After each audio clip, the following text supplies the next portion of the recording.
The Talking Rooster. Long, long ago, in a quiet village surrounded by green fields and tall trees, there lived an old woman with her little grandson. Their home was small, but it was always full of life. Every morning, the old woman cared for her chickens, while her little grandson followed her everywhere, carrying his little wooden car. The chickens were more than just chickens. They were the family's livelihood. The eggs gave them food. The eggs gave them something to sell. As such, every healthy hen was precious to them. Among the flock was one magnificent cock. He was the biggest and the strongest of them all. The old woman loved him dearly. She would feed him, care for him, and sometimes smile and say, "Old man, look at you. You are becoming a real king of the chickens." Her grandson would laugh and play beside her. To them, life was simple. They had little, but they were grateful for what they had. And they did not know that on that very afternoon, someone was about to notice their precious cock. Someone very powerful. Someone who already had everything, yet still wanted more. And that someone was King Kairozaki Raizan. He was passing along the village road. He was dressed in fine royal clothes, surrounded by sons of wealth and power. As he passed the old woman's compound, something caught his eye. The finest cock he had ever seen. The king slowed down. He looked at the magnificent bird. Then he looked at the old woman. She was busy with her chickens, unaware of the king's eyes. The king's eyes returned to the cock. He wanted it. He looked around. The old woman turned and disappeared into the house. He looked right. He looked left. No one was watching. And a slow smile crossed his face. He stepped through the gate. He reached for the cock, and before anyone could see him, the king grabbed the bird and hurried away. He had everything a king could ever desire, yet even that was not enough. He had taken what did not belong to him. And so, King Kairozaki Raizan continued on his journey home. He was pleased with himself. The magnificent rooster was safely in his arms, and nobody had seen him. But suddenly, something very strange happened. The cock lifted its head gently and started to sing. "Unibebe pole pole mfalme, mfalme. Nina jambo la kusema mfalme, mfalme." The king stopped. He looked behind him. He looked to the left. He looked to the right. Nobody was there. The king looked around in confusion. Who is that? The king looked at the rooster in confusion. Then he spoke again. "Was that you?" The rooster looked at him and sang the second time.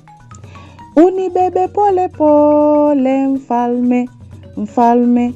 Nina jambo la kusema mfalme, mfalme." The king's eyes widened, so the rooster could speak. Fear replaced his confidence. He held the chicken tightly against his chest. "Be quiet," he whispered. But the rooster sang again, this time more sternly. "Unibebe pole pole mfalme, mfalme. Nina jambo la kusema mfalme, mfalme." Kairozaki looked around nervously. What if someone heard? What if the villagers discovered what he had done? But instead of turning back, the greedy king rushed towards his palace. He thought the palace would be a safe place to hide his secret. He was wrong. Very, very wrong. At last, King Kairosaki reached his palace. But instead of going to the royal dining hall, he hurried straight to the kitchen. He was determined to keep his secret. Still clutching the cock tightly in his arms, he looked around to make sure nobody was watching. A servant noticed. He saw the king, but the king did not see him. He noticed the king's nervousness and hid behind the curtains. He wondered, why would the king want to cook for himself? Kairosaki quickly closed the kitchen door. Now at last, he was alone, or so he thought. He placed the chicken down, chopped the onions, and began to prepare his stolen prize. Then, the chicken suddenly began to speak.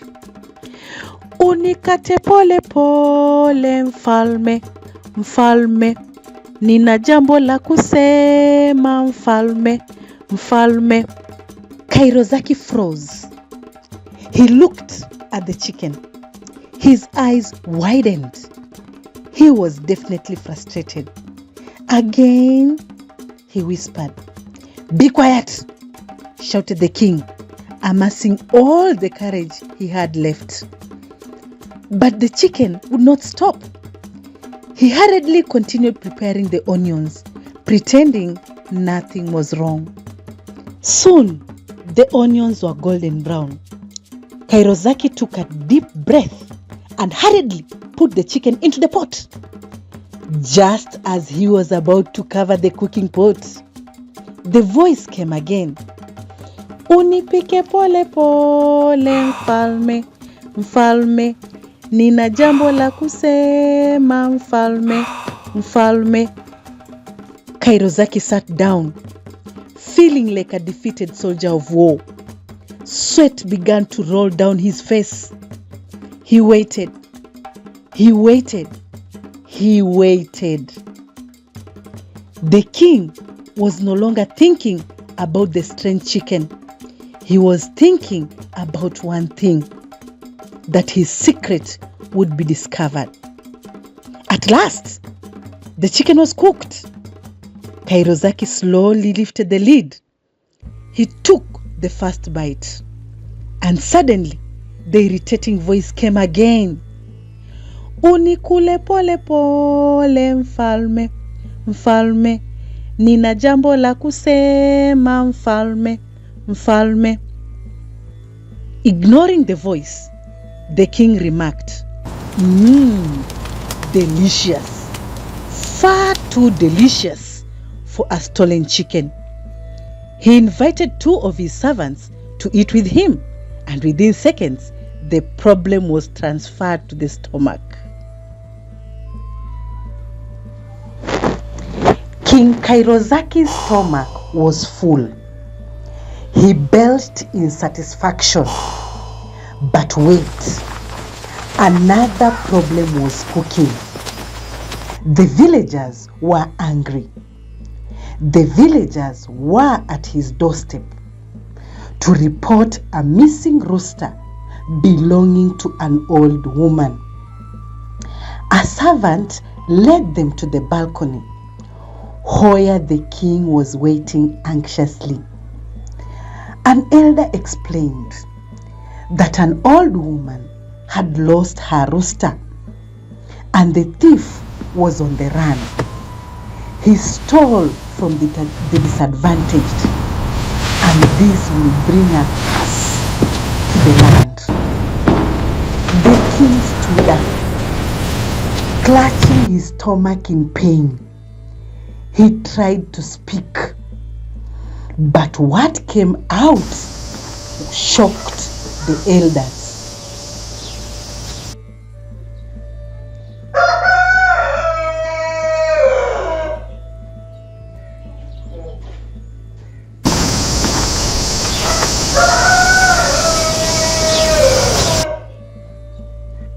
Then came another voice from inside him. Sema kweli wewe mwizi mfalme, mfalme, uliiba kwa ajuza mfalme, mfalme. The elders were startled. The old woman remained silent. The grandson was shocked. The voice came again.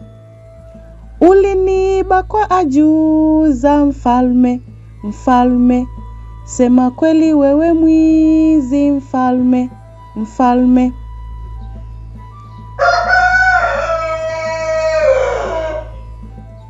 King was humiliated, and the elders pronounced a judgment. The king should compensate the old woman 10 indigenous roosters and 10 healthy hens before sunset. Moving forward, the present king shall not make any decision concerning the community. The elders shall take over until the next heir comes of age. Moral of the story: what greed takes with pride, truth returns with shame.